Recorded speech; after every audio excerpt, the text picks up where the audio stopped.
everything published was canon.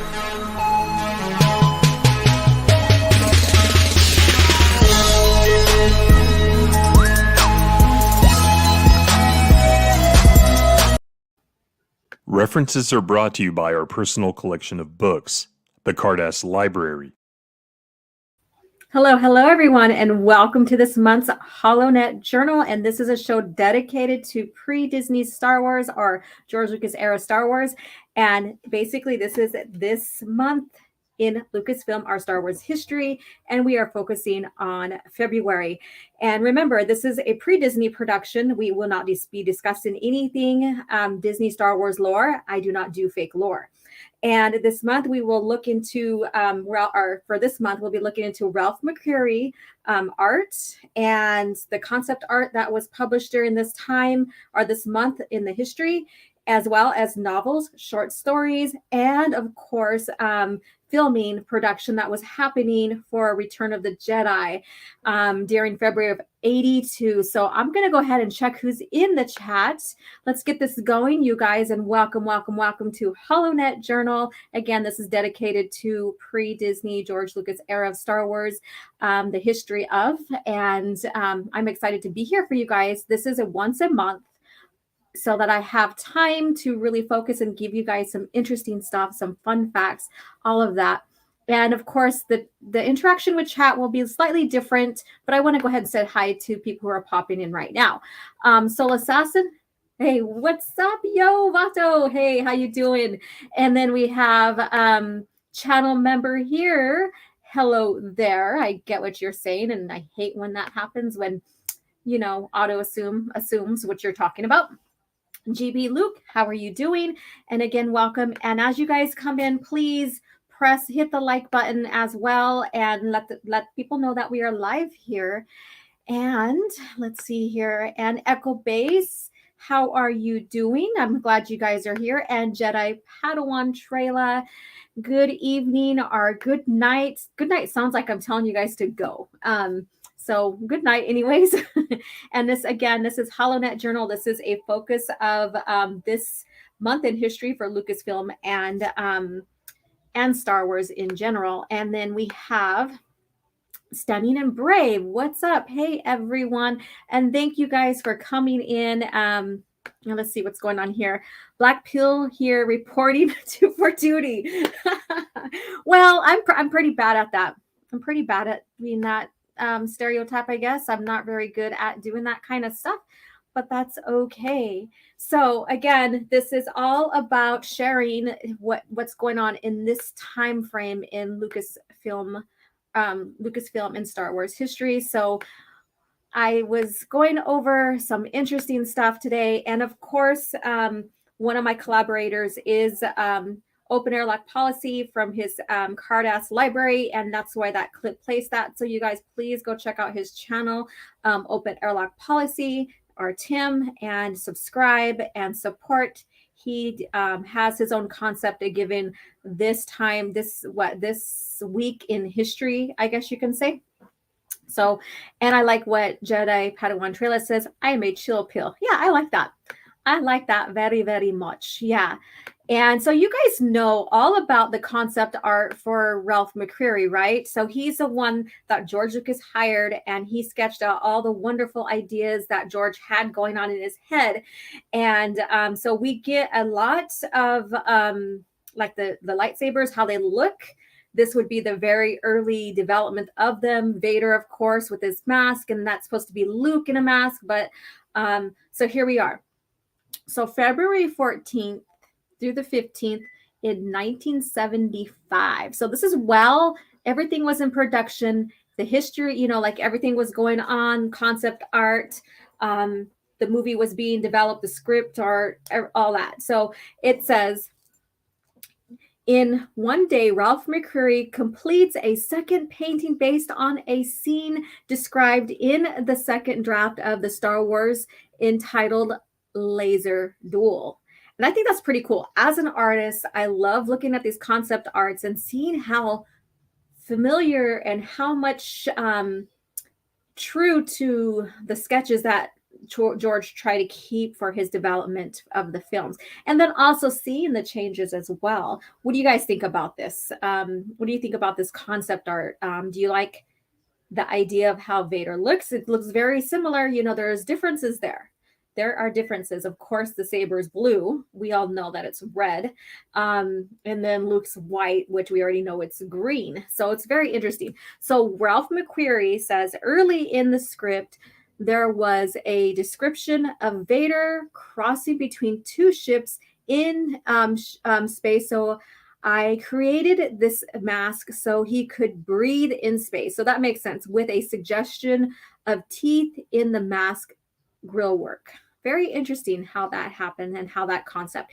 And he goes on to say, George came along in about a week with a little bundle of stuff he'd gotten out of the old science fiction magazine of the 1930s and material like that. George also supplied some books on the Japanese medieval stuff. And we already know, if you guys know about Star Wars, the magic of myth, all of that stuff's in there. All of that. George had mentioned him having to wear a helmet like a Japanese medieval warrior, one of those big flared out helmets. And I made it somewhere between that and a German World War II helmet. Interesting how he put those two concepts together.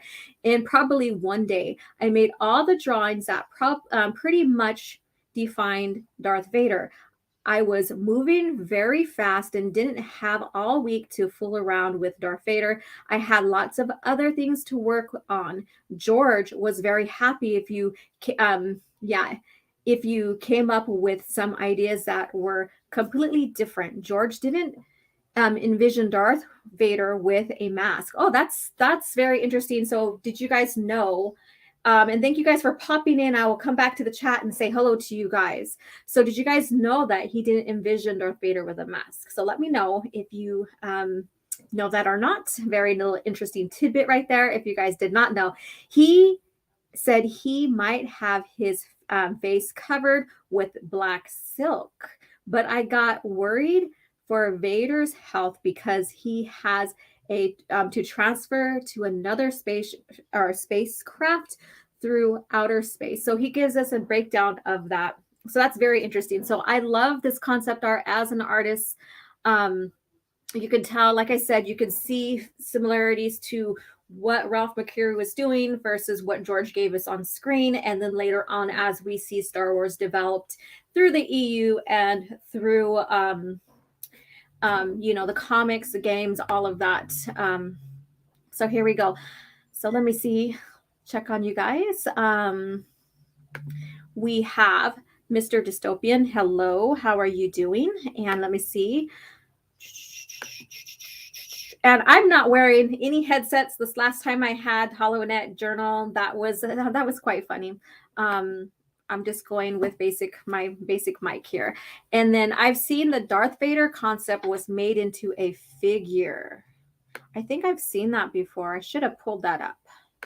And let's see here. I've never knew that was supposed to be Luke. I just learned something. Yeah, that was him. The concept was like transferring between ships, I guess, through the vacuum of space. That's why they need their suits, right? Only makes sense. And Magneto, Alex too, and congratulations to Magneto. And I still have to email you.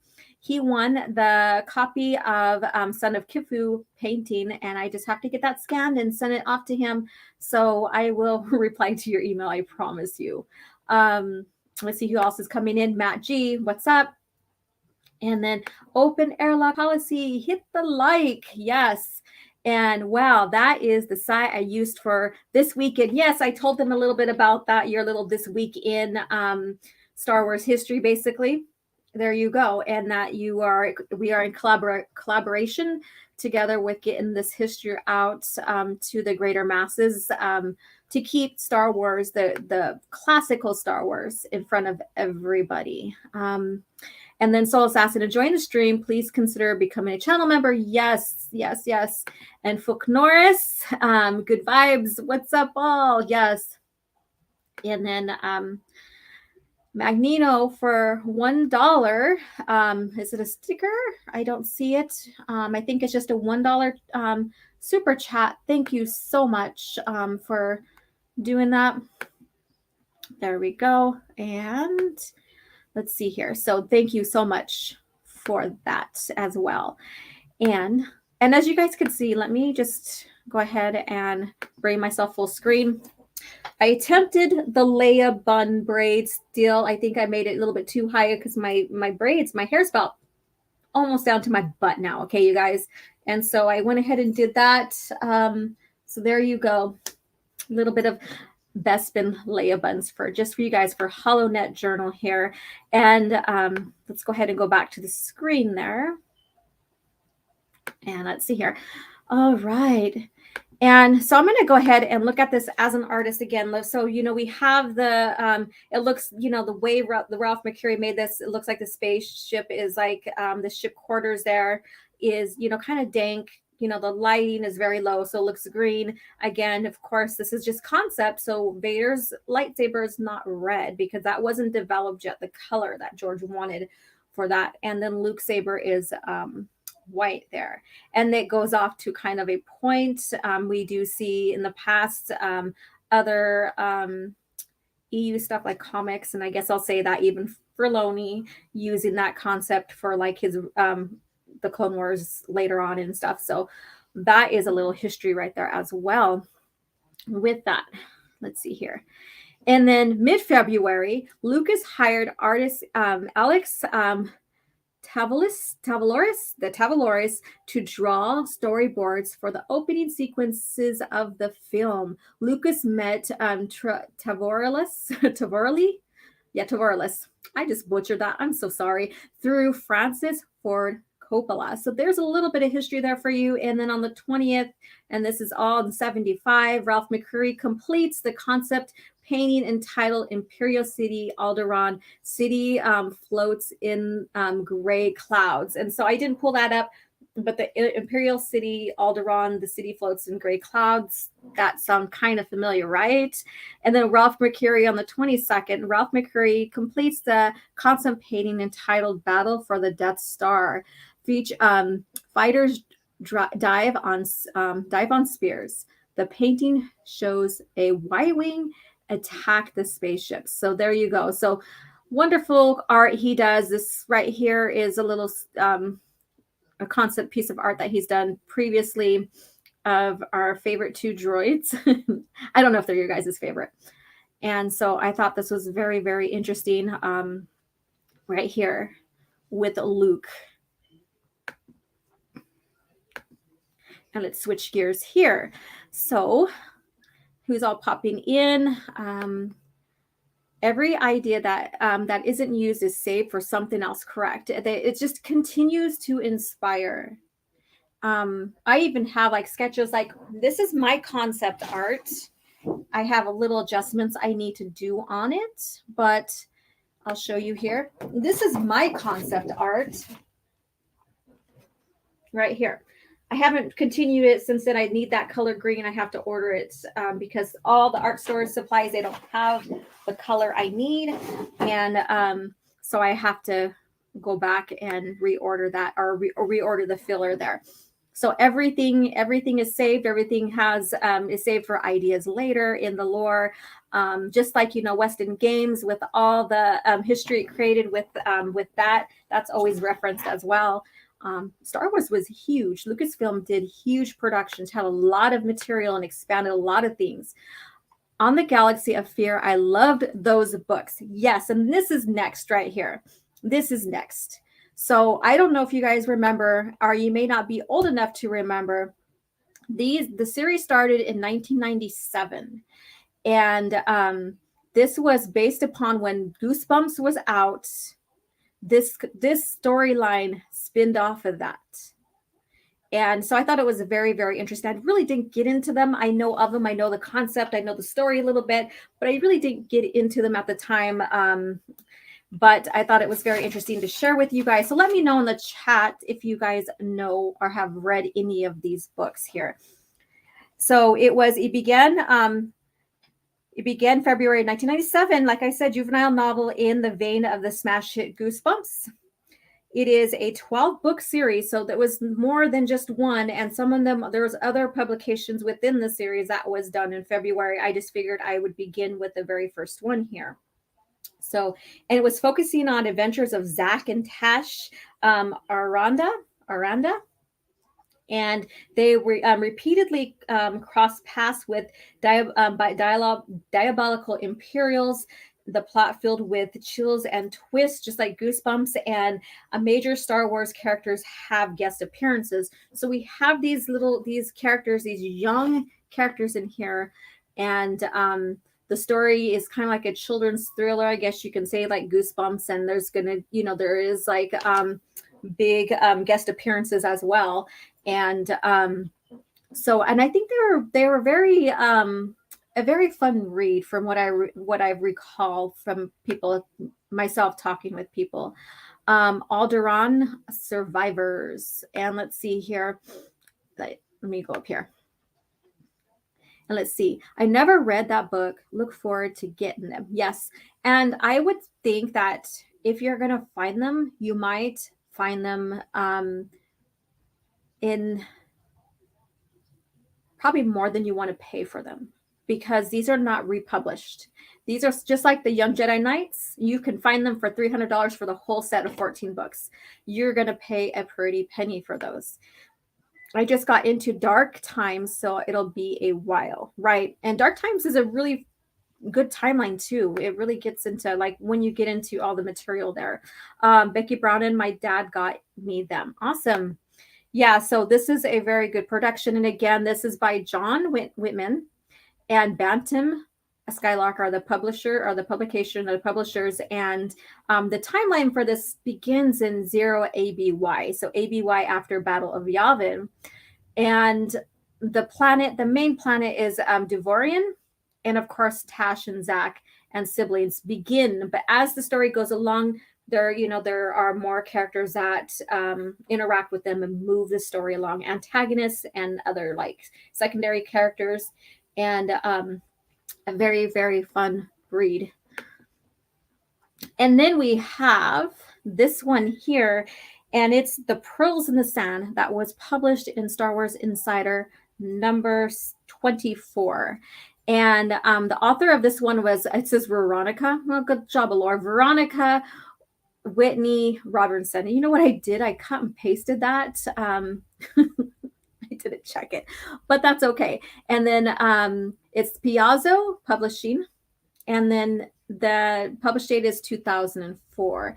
How many here subscribed to Insider and loved the short stories provided? Let me know in the chat. The timeline for the story is 1 ABY, and the world is Tatooine that we have here, and so this is where that, and the two scientists, Dusk, and Tindo, follow rumors of a feebled krayt dragon graveyard into the wilderness of Tatooine, back on Tatooine, and are done in by Zabrak robbers. They are left for dead in the desert. The two scientists persevere and discover the krayt spawning ground. That's interesting. Krayt spawning ground. A little bit of lore there. A little bit of lore. And a place where krayts die after laying their eggs. So just imagine that. Just, the female krayts, they lay their eggs, spawning, and then kind of like salmon, I guess, they die. That's it. They die. Dusk takes a krayt dragon egg for further study. So a little adventure story here, something off the wall, and very separate and away from the original or the main focus story, giving us a little bit of history of Tatooine, krayt dragons, scientists studying other species of other different worlds. Very fun. And I do have a few of these short stories I have saved. One I really like is one with Jaina and Jagged Fell, and this happens right after Crucible. And it kind of, in a sense, I would say, would be leading up to, the sort of the Jedi, if that was published. Yeah, and tell well, yep.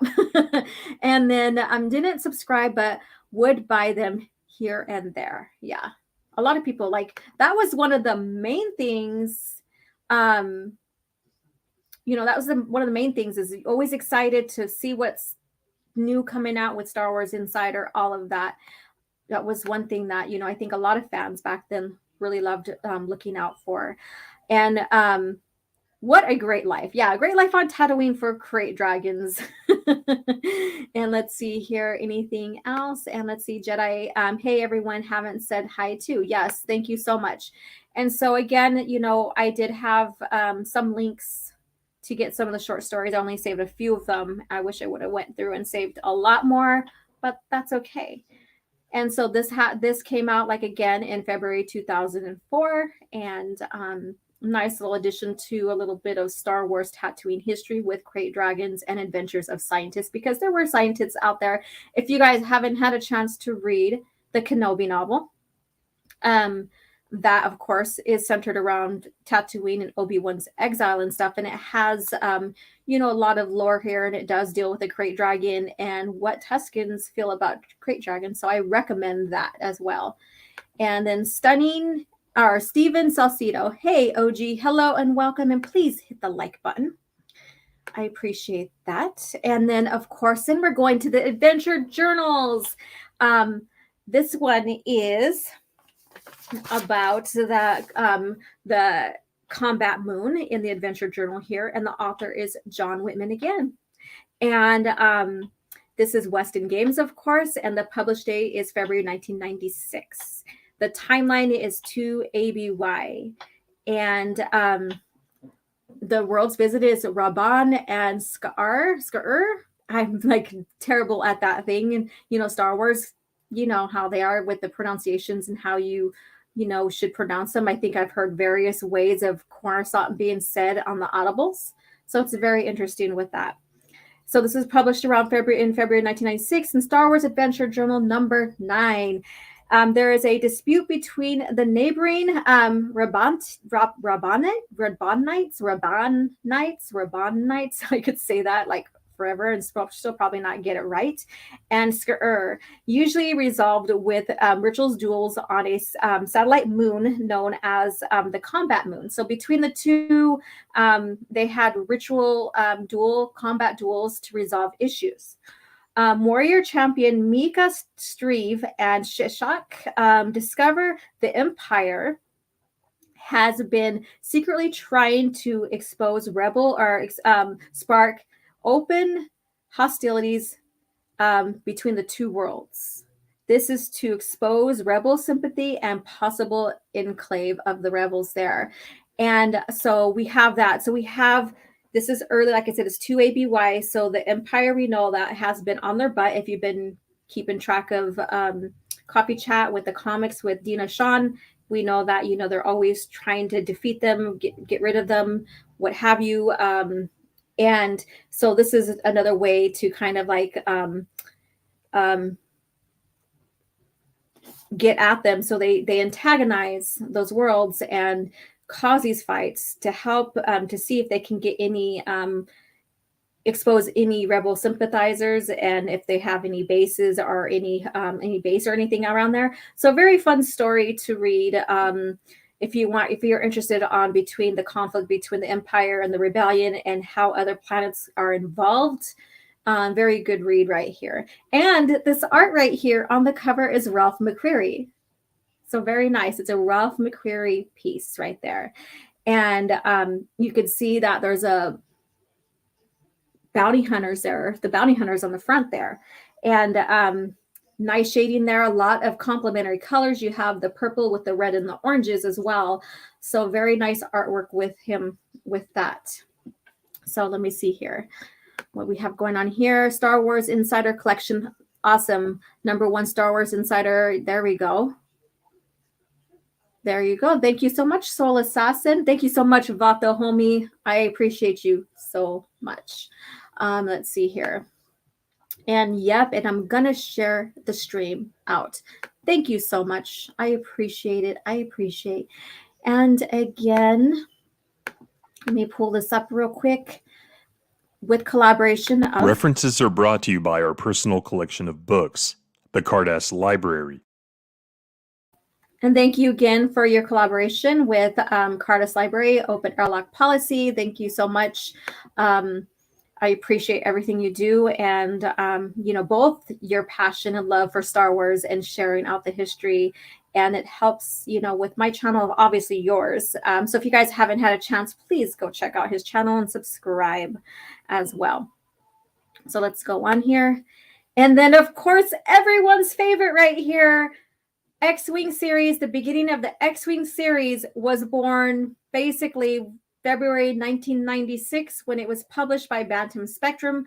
And of course, we get wonderful characters, new developments. We get to the... we steer away from the classic Force Jedi, not Empire, because Empire is involved because they're still the antagonist, right? But we steer clear from that, and we get basically the space battles, what's going on, the military, the Navy, all of that going on in the lore as well. And then so February 1996, it came out. This is the first installment of a 10-book series. So everybody in the chat, I know I've been posting this last night. What is your favorite X-Wing novel? Share with me. Everybody has their favorites. And then also share with me your favorite character. So I'd love to see that. I'd love to hear from you guys as well. And so this was envisioned as a Top Gun meets Star Wars. This proved very popular with well-crafted stories by not only Michael Stackpole, but Aaron Alston. So they both... their collaborations from when Stackpole was writing all the way to Alston. It's amazing. I loved how that shift stayed consistent, and the story quality stayed consistent between the two in the series here. Let's see here. And we have some, whoops, it jumped on me. And we have Wraith Squadron. Nice. Thank you for sharing. And then Starfighters of Adamar is my favorite book, period. Awesome. Would that be your first favorite? Would it be your number one? Put you on the spot here. And then the favorite character is Cornhorn. I get that a lot. Cornhorn. So far, Back to War. Nice. Haven't gotten to X-Wing books yet. Been slacking off on my Legends reading. Well, hopefully this will inspire you to pick it up. Great stories in here, especially if you want to kind of steer away from the classical theme of Star Wars and get into the nitty-gritty fighting and stuff, and the squadrons and what happens and all of that, because it goes from the liberation of Coruscant. Then it goes into Wedge Antilles wanting to have a special op mission squadron, which is the Wraith Squadron, and how he develops that. And so again, even though that's one series, we go from this Rogue Squadron into Wraith, but it still blends beautifully. It's great storytelling, and I highly recommend beginning it. Jedi Padawan Trela. Favorite character is Wedge. Okay. Or in chat. Haven't read them in a while, but I do remember Cornhorn is in a Jedi temple, and he was using a lightsaber. That is Kaito's trap, and that was a nice revealing story for his character for him later on in the series, especially when you get towards Legacy of the Force or even New Jedi Order. He has some great development in New Jedi Order. Tehelium. There was also an Australian author who wrote a couple of Star Wars novels. Okay. Was it... I don't know a lot of these authors by their ethnicity. So if you could tell me who it was, that would be greatly appreciated. Now, back to the Rogue Squadron book here. I just used the cover, just the art for the cover. And man, if you have a chance to find them, like classic covers without the label, with the raised foil, the artwork in front of them is amazing. Very, very good. It's like in the past, you read the novel with what you see in the front. So you read it through the art of the book, through the cover. So if it looks appealing, you're more than likely going to want to pick it up and read it. And right here, this does not let you down. And of course, we have it was around this series began around in 6 ABY, and the worlds visited was Berlaeus, Chorox, Coruscant, Hanasara 3, and Novorsor. I'm probably butchering that. Telesia and Vidlot. I can't even talk, and I didn't grab my water. Let me see here. Yub Commander. And yeah, I'm trying to find the time for it. Been too busy focusing my energy on developing my comic book. Very interesting. I mean, go for it with the comic book and have fun at it. And let's see here. Gavin Darklighter, yes, is also a great character. He is like this underdog. He's underage for this. He's this underdog, and just to see him develop all the way into Legacy of the Force, and how he's under command of Jason Solo. Very good storytelling there as well. And then Buzzy, how was Cornhorn introduced in this novel? I would say pick it up and read. Pick it up and read. Fatal J, what's up? Great stream earlier. Thank you for stopping in. It was Sean William. Okay, all right. I recognize that name. Thank you so much. And Lieutenant all right, so this right here, of course, the main character is Corran Horn, Wedge Antilles, Tycho Selchu. He has very interesting character development as well. And then Kirtan Lore. Then we have, and Natasi Dalla wasn't presented as a main character for this novel, but she is one that I have to mention because she is such a great character.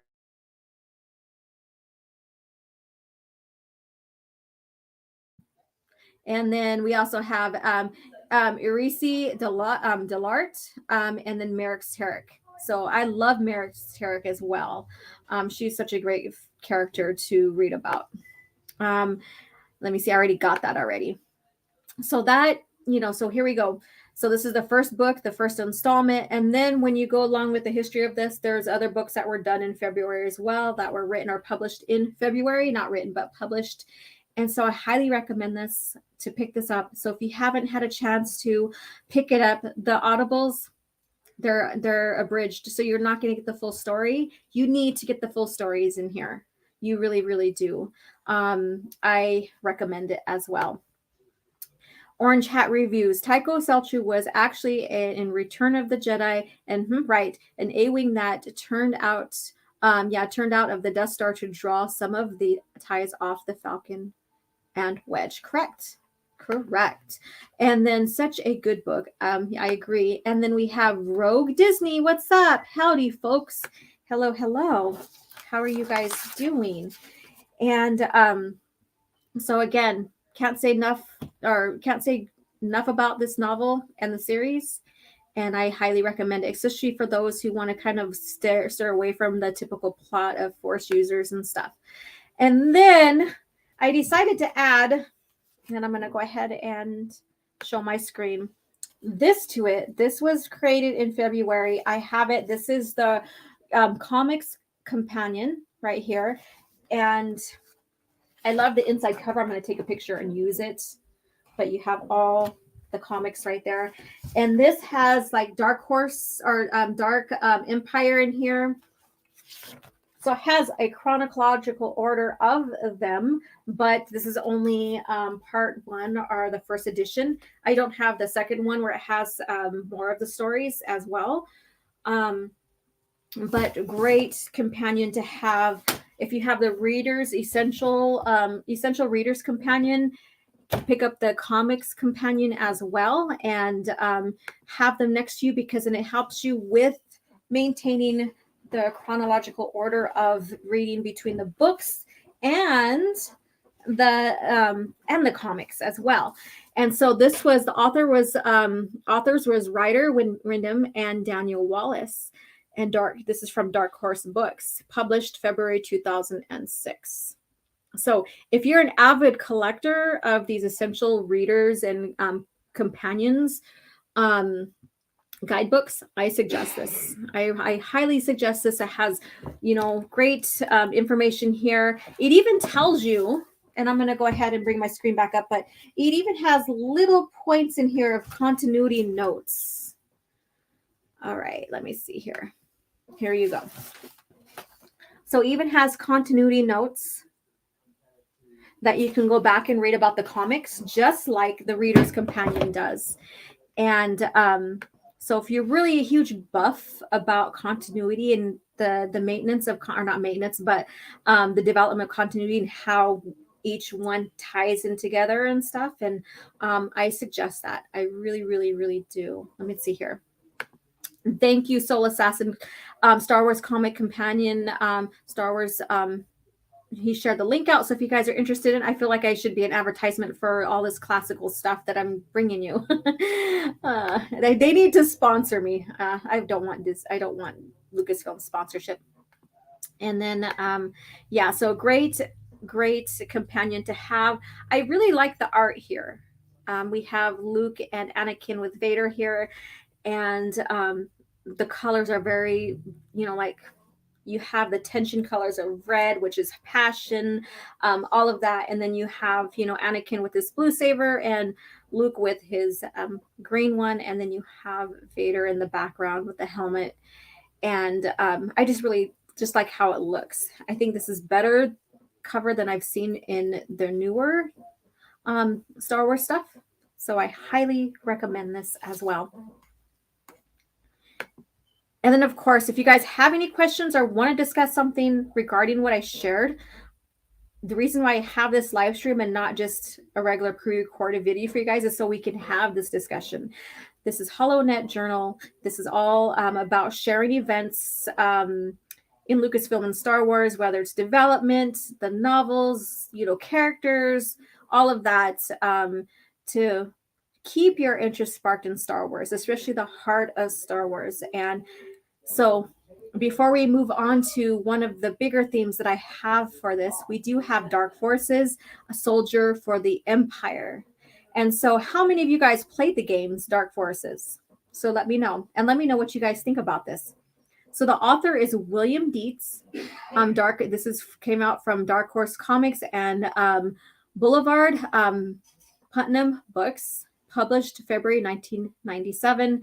And this is a trilogy here. It begins in 1 BBY. It's a battle before Yavin. So this is right before A New Hope, I guess, if you want to talk about chronological order. And the worlds visited is AX456 asteroid, Corita, Danuta, and Solon, the moon of Solist. And the main characters that are presented is Kyle Katarn, Jan Ors, Morgan Katarn, Jarek, and Mon Mothma. So, we don't hardly hear a lot about Mon Mothma, but she is a main character here because she's the one that's calling all the shots for Jan Ors and where she needs to be at. And also, so I thought they gave her enough attention with that. Let's go ahead and look at the chat. No, heck no, Lucasfilm isn't worth it anymore.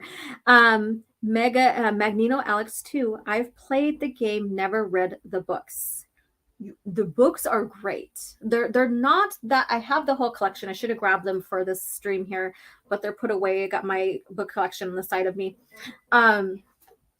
They are nice. They are easy reads, very entertaining, and worth the while. And my coffee chat host, Dick Knoby, he does have the audio versions of them on his channel. So please go check it out and you can sit and listen to it while you're doing work around the house and get into the story that way.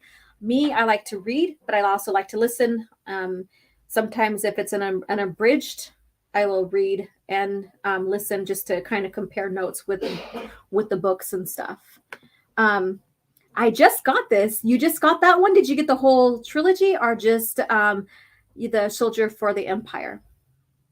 And let's see here. And first level is before episode 4, but the rest is after. Yeah, and that's how the books go. So the first of the graphic novella trilogy, based upon Dark Forces and Jedi Knight Dark Forces 2, video game written by Justin Chin. the LucasArts title intro introduce the character Kyle Katarn, and we can't forget about Jen Ors as well. Those two are the main characters in this whole story, and I think it's very important how they interact with each other, so we cannot forget about them or her as well. And then Ranger 7R, Rogue One, and Mando 2 second season took heavy reference from Dark Forces. Yeah, we're not going to discuss that here. So we're just going to talk about the true, authentic canon Star Wars. I played the N64 Rogue Squadron. They had the world devastators in one mission. Yeah, that's what I heard too. I'm not a big gamer, so I can't really tell you much about what the games have other than the stories, plot, and how you play may not have happened in the canon story. So that's all I can tell you guys with that. But with Dark Forces, the novella trilogy has a lot to do with the Death Star, about missions to recover the Death Star plans, and among other things as well. And it also has a continuity hookup with and a little bit of like hiccups too with Darth Bane trilogy and the Valley of the Jedi and the Thought Bomb.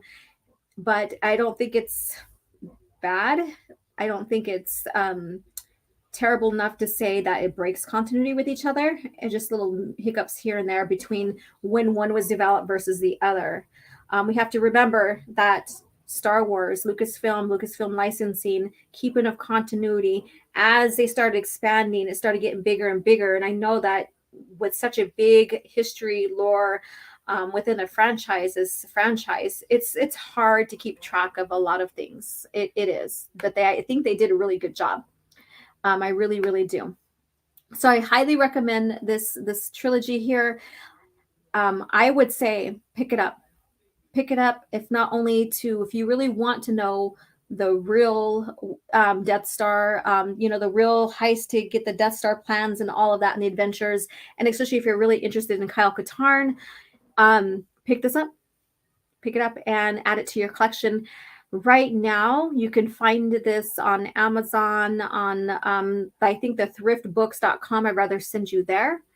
But I think it's the third book that is the one that is hard to find, and it's the most expensive one between the three. And I don't know if it's because of the story. I have no idea. I've never figured that out. But if you want to add this to your collection, I highly recommend this as well. All right. And let's go back to here.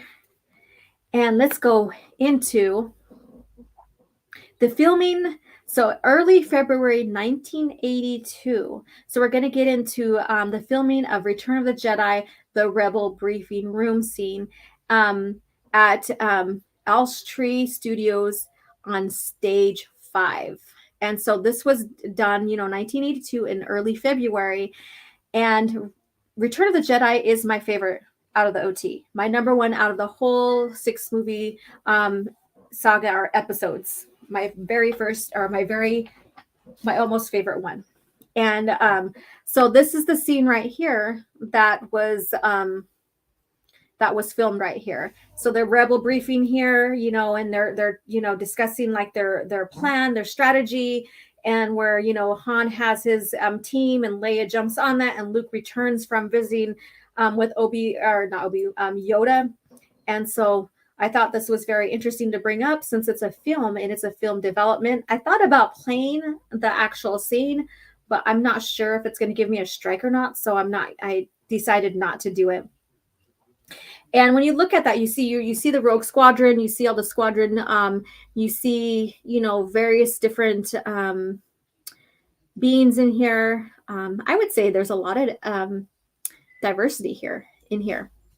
And so tell me, you guys, in the chat, what is your favorite scene from Return of the Jedi? I already read that one. Sorry about that. Orange Hat Review, the inconsistencies from pre-destruction was few and far in between. The buyout crap. Okay, so we're not going to talk about the other stuff, but yeah. And then Budsy, Kyle had a pretty interesting story. They also, I also think you stole from KY. I mean, come up with the great story like Kyle Katarns and ripped off his. Oh yeah, we're not going to get into comparing and contrasting that. This is not what this is about. So I'm sorry. I'm going to avoid all that talk.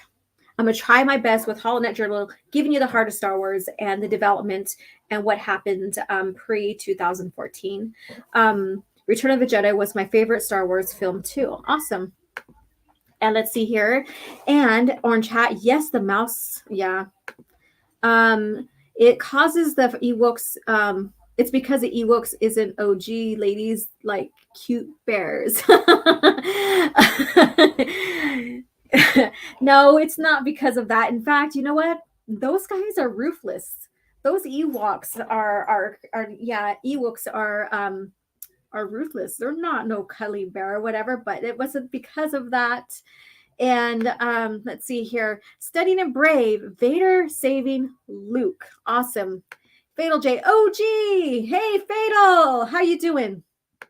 And Jedi Padawan trailer, the Vader Luke battle. And favorite scene from Return of the Jedi was Yoda's Twilight. Wow. Yeah. And then Malachi Gillespie, hello, how are you doing? And yeah, so my favorite scene, oh God, I have many of them, but my favorite scene, let's see here. I do like the opening where Luke infiltrates Jabba's palace there. That's one of my favorite ones. Yeah, so that's one of my favorite ones, but there's a lot of little epic scenes in there, you know, especially when you have Vader, and another one is Vader and Luke when Luke surrenders and their talk out on the platform. That has a lot of depth into it, especially with the mental, you know, how Luke is really getting into the mental aspects of Vader and drawing out Anakin, and so you have that going on between the two there. And so I thought that's very dynamic to the story as well. And then Fatal J says, favorite scene from Return of the Jedi is dialogue between Luke and Vader. Yeah, probably like what I was talking about when he surrenders to Vader on the platform there. You know, then my father is truly dead. That must have stung him. And then Aldrich, hey, what's up? Hello, everyone. Hello. And then could have done away with the speeder scene. Maybe. I mean, I thought it was interesting. What my favorite comedic scene was when they were caught in the trap of the Ewoks and how they were seeing C-3PO as a god. And I just thought that was fun. It was corny, fun. You guys might not agree with me, but that's what I like. And Ewok Planet slowed the movie down a lot. Oh, the Indoor. And then chats. Fun fact, George Lucas consulted child psychologists to make sure they would not be too traumatized and that they could accept that Vader was Luke's father. I think I read that here before as well. Buzzy Jones, where Luke realized that he was doing, or what he was doing, and couldn't give into his anger when Anakin turned back and saved Luke. Yeah, at the end, the very end, where he's taken off Vader's mask, or Anakin's, the helmet, the mask, and their dialogue right there is another good one as well. And let's see here. And son of Jor-El. What up, girl? Hey, what's up? How you doing? So so this is Holonet Journal, you guys, and thank you guys for all participating as well. And as I want to have a little discussion, so what caught your eye with everything that I shared with you today, with the Goosebumps version, Galaxy of Fear, going into these short stories. In fact, if you guys were very familiar with the Insider, what was your favorite Insider short story? So we'll start wrapping up with those kind of discussions here.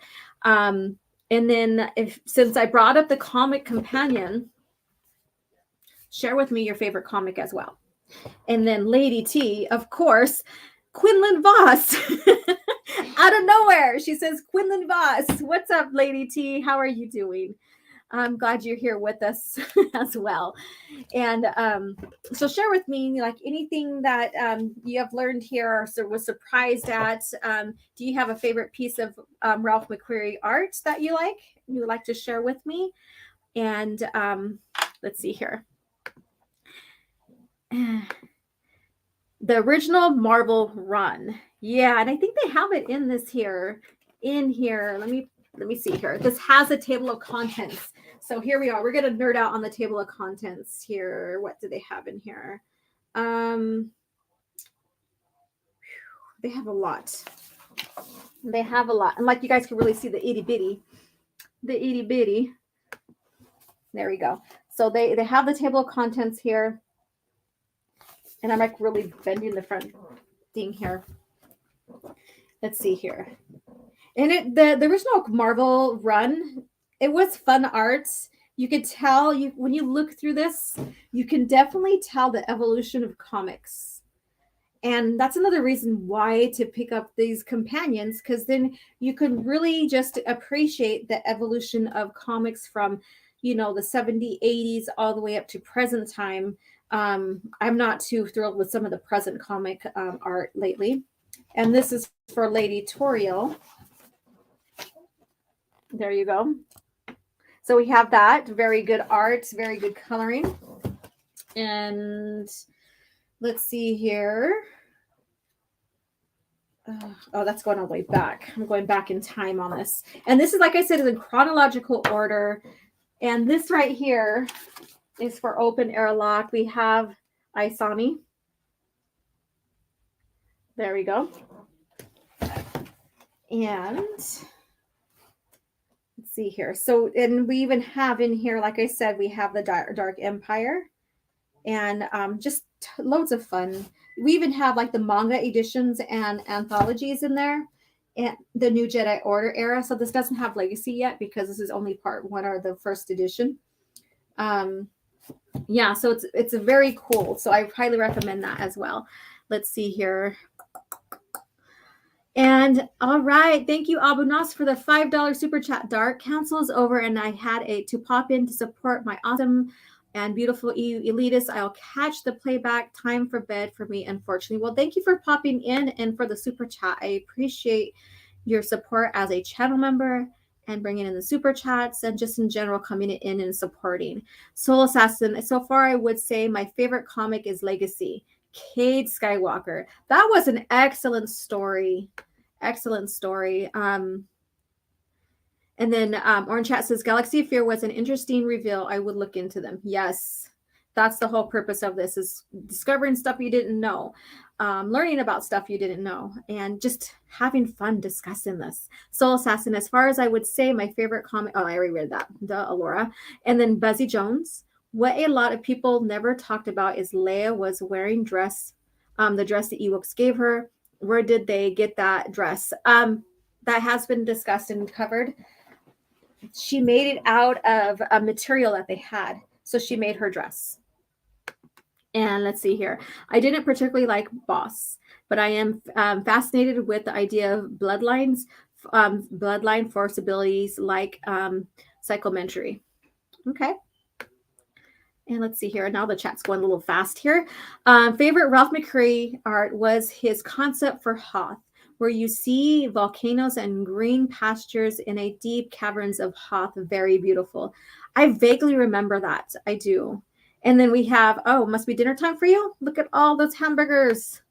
All right. Buzzy, Ewok movies, Shipwreck Family. And then Magneto, Legacy, Republic, and Couture are the highlights. However, after watching Matt's video and thinking about it, I do think Couture comics are my favorites.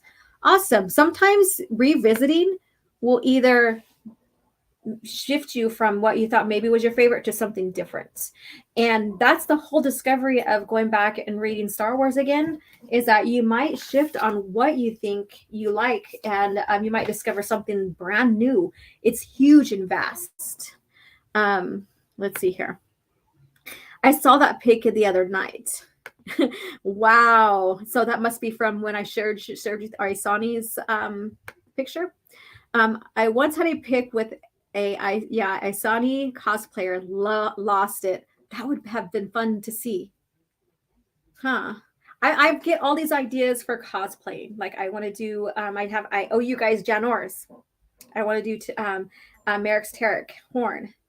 And that would be fun to do Isani. All right. Anyways, let's see here. Magneto, the Redemption comic from Tales of the Jedi is pure art. Yeah.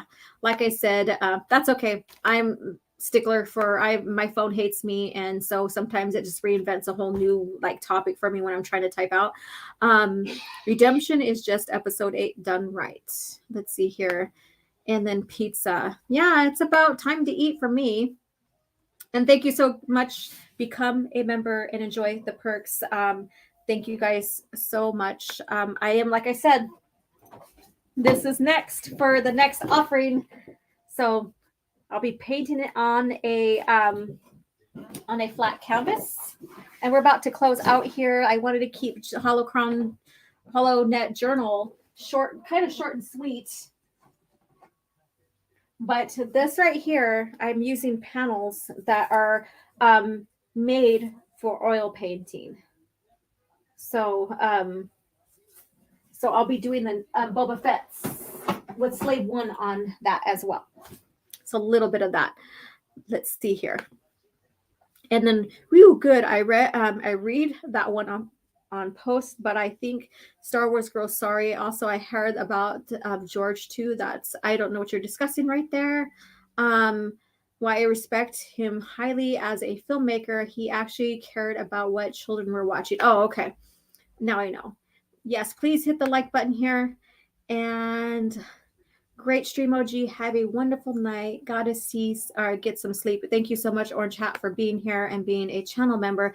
And good night, Alora. Yes, good night, you guys. And again, this is also brought to you by... References are brought to you by our personal collection of books, the Cardass Library. And thank you guys so much for coming in and supporting these Holonet Journal live stream. Is going to be once a month, the last Wednesday of the month, and it'll be probably an hour, maybe a little over an hour, but not too much. I want to keep it fun, interactive, with a lot of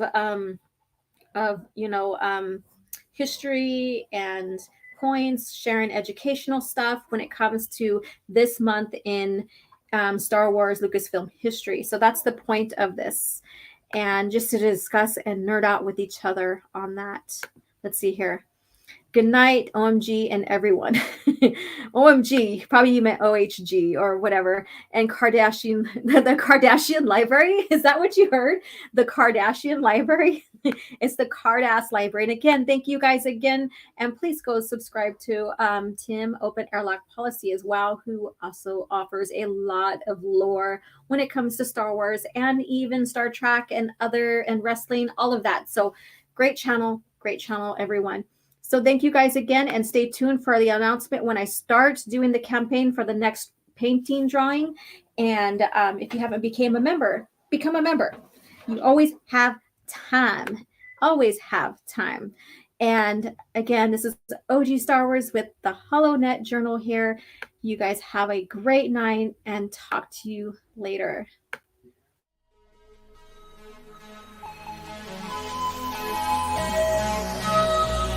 All canon. Everything published was canon.